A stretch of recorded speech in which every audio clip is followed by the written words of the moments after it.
नमस्कार। भारत की धरोहर में आप सभी का स्वागत है।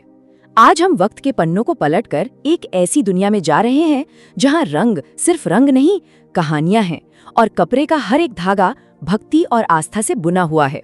जी हाँ, हम बात कर रहे हैं भारत की एक बेहद प्राचीन और दिव्य कला की, पटचित्रों। जरा कल्पना कीजिए, एक ऐसी कला जो सिर्फ कूची और रंगों का खेल नहीं, बल्कि अपने आप में भक्ति का एक जीता जागता स्वरूप है। एक ऐसी परंपरा जहां कलाकार का हाथ नहीं, बल्कि उसकी आत्मा ईश्वर की लीलाओं को कैनवास पर साकार करती है। आइए आज इसी पट्टचित्र की दुनिया में उतरते हैं। ये कला जन्मी है भारत के पूर्वी तट पर, खासतौर पर ओडिशा और पश्चिम बंगाल की मिट्टी में। सदियों से यहाँ भक्ति और कला की एक ऐसी धारा बह रही है जहाँ हर रंग एक भावना है और हर रेखा एक मंत्र। तो ये सिर्फ एक आर्ट फॉर्म नहीं है, ये एक जीवित विरासत है जो पीढ़ी दर पीढ़ी सांस ले रही है। तो चलिए इस सफर की शुरुआत वहीं से करते हैं जहां इस कला का जन्म हुआ। आपको जानकर हैरानी होगी कि पट्टचित्र की जड़ें किसी आर्ट गैलरी या म्यूजियम में नहीं, बल्कि सीधे मंदिरों के गर्भगृह में है। और इसकी कहानी भगवान जगन्नाथ की कहानी से बहुत गहराई से जुड़ी हुई है। देखिए, इसका नाम ही इसकी पूरी पहचान बता देता है। पट्टचित्र संस्कृत के दो शब्दों से मिलकर बना है। पट जिसका मतलब है कपड़ा या कैनवस, और चित्र यानी तस्वीर, मतलब कपड़े पर उकेरी गई तस्वीरें। पर ये सिर्फ तस्वीरें नहीं हैं, ये वो पवित्र आकृतियां हैं जो कभी मंदिरों की दीवारों पर थीं और वहां से निकलकर हम तक पहुंची हैं। इस कला का इतिहास बहुत पुराना है। इसकी झलक हमें 5वीं शती ईसा पूर्व की गुफाओं और दीवारों पर बने भित्तिचित्रों में मिलती है। लेकिन 12वीं सदी में जब ये कला पुरी के जगन्नाथ मंदिर से जुड़ी तो इसे एक नई पहचान मिली। ये मंदिर के सालाना रीति रिवाजों का एक अटूट हिस्सा बन गई और आज भी, हजारों साल बाद भी, कलाकारों की पीढ़ियां इस विरासत को जिंदा रखे हुए हैं। और यही इस कला का असली सार है। जो कलाकार इसे बनाते हैं उनके लिए ये सिर्फ एक पेशा नहीं, बल्कि भगवान के प्रति उनकी सेवा है, उनकी भक्ति है। हर ब्रश स्ट्रोक एक प्रार्थना की तरह है और हर पेंटिंग भगवान को चढ़ाया जाने वाला एक चढ़ावा। मंदिर से इसका एक बहुत ही अनोखा और गहरा रिश्ता है। हर साल ज्येष्ठ महीने की पूर्णिमा को स्नान यात्रा के बाद ऐसी मान्यता है कि भगवान जगन्नाथ, बलभद्र और सुभद्रा बीमार पड़ जाते हैं। इन 15 दिनों के लिए मंदिर के कपाट बंद हो जाते हैं। इस समय को अनसर काल कहते हैं। तब भक्त मूर्तियों के दर्शन नहीं कर सकते और उन्हीं की जगह पर इन पट्टचित्र पेंटिंग्स की पूजा होती है, जिन्हें अनसर पट्टी कहा जाता है। जरा सोचिए, ये कला इतनी पवित्र मानी जाती है कि ये स्वयं ईश्वर का प्रतिनिधित्व करती है। तो आखिर इन चित्रों में ऐसी क्या खास बात है? कौन सी कहानियां हैं जो इन्हें इतना पवित्र और इतना महत्वपूर्ण बनाती हैं? चलिए जानते हैं। पट्टचित्र की आत्मा बसती है इसकी कहानियों में।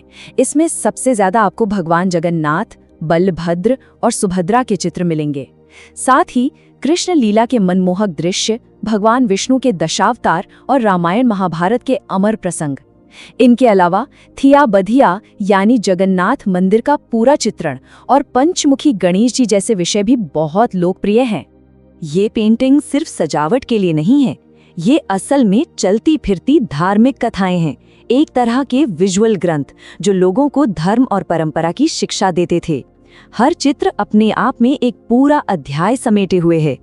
पर यह कला आती कहां से है? कौन है वो हुनरमंद हाथ जो इन दिव्य कहानियों को कैनवस पर रचते हैं? चलिए आपको एक ऐसे गांव ले चलते हैं जहां हर घर एक आर्ट स्टूडियो है और हर इंसान एक कलाकार। ये है रघुराजपुर, उड़ीसा के पुरी शहर के पास बसा एक छोटा सा गांव। पर ये कोई आम गांव नहीं, ये एक जीता जागता संग्रहालय है। यहाँ के 140 से ज्यादा परिवार सिर्फ एक ही कला को जीते हैं और वो है पट्टचित्र। इन कलाकारों को चित्रकार कहा जाता है और ये कला इन्हें विरासत में मिलती है, पिता से पुत्र को और फिर उसकी अगली पीढ़ी को।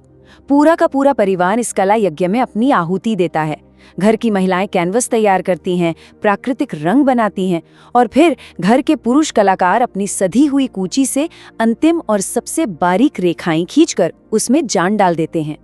इसी अद्भुत परंपरा को बचाने के लिए यूनेस्को ने रघुराजपुर को एक हेरिटेज विलेज का दर्जा दिया है। अब ये तो जान लिया कि इसे कौन बनाता है, पर ये बनती कैसे है? यकीन मानिए, इसे बनाने की प्रक्रिया भी उतनी ही पवित्र और प्राकृतिक है जितनी इसकी कहानियां। सब कुछ प्रकृति से लिया जाता है।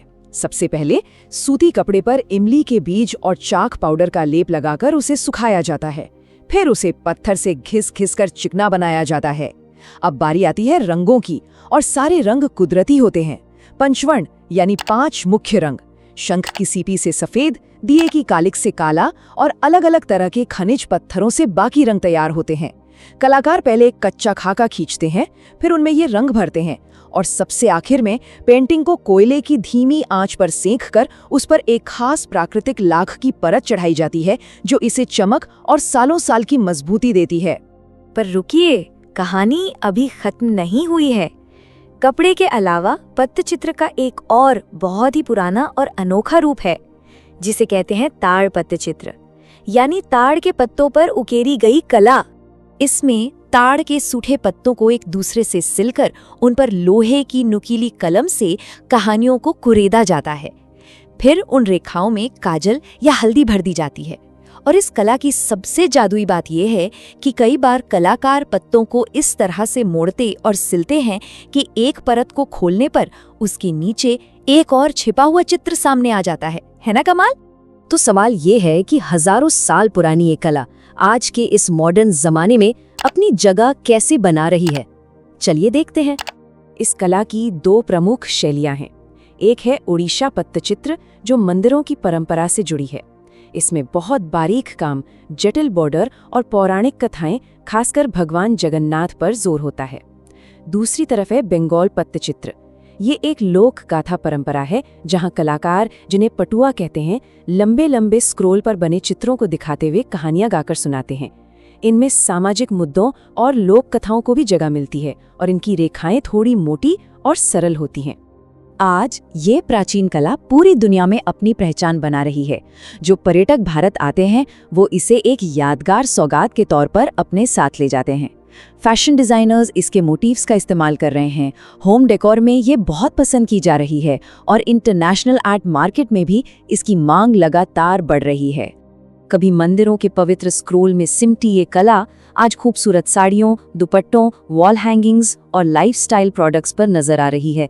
इसका ये नया रूप ही इस बात का सबूत है कि पट्टचित्र की विरासत आज भी उतनी ही जीवंत है। जैसा कि एक चित्रकार कहते हैं, ये कला सिर्फ कला नहीं, ये हमारी जड़ों से जुड़ी है, ये हमारी पहचान है, ये हमारी परंपरा है, हमारी आस्था है और हमारा गौरव है। तो अगली बार जब आप इस कला को देखें या इसे अपने घर लाएं, तो याद रखिएगा कि आप सिर्फ एक कलाकृति नहीं खरीद रहे, आप हजारों साल पुरानी कहानियों, भक्ति और संस्कृति की एक अविरल धारा को जीवित रखने में मदद कर रहे हैं। पट्टचित्र हमें याद दिलाता है कि भारत की असली धरोहर उसकी कला में, उसकी आस्था में और उसके लोगों के हुनर में बसती है। यदि आपको ये जानकारी पसंद आई हो तो ऐसे ही और रोचक वीडियो के लिए भारत की धरोहर को अवश्य सब्सक्राइब करें।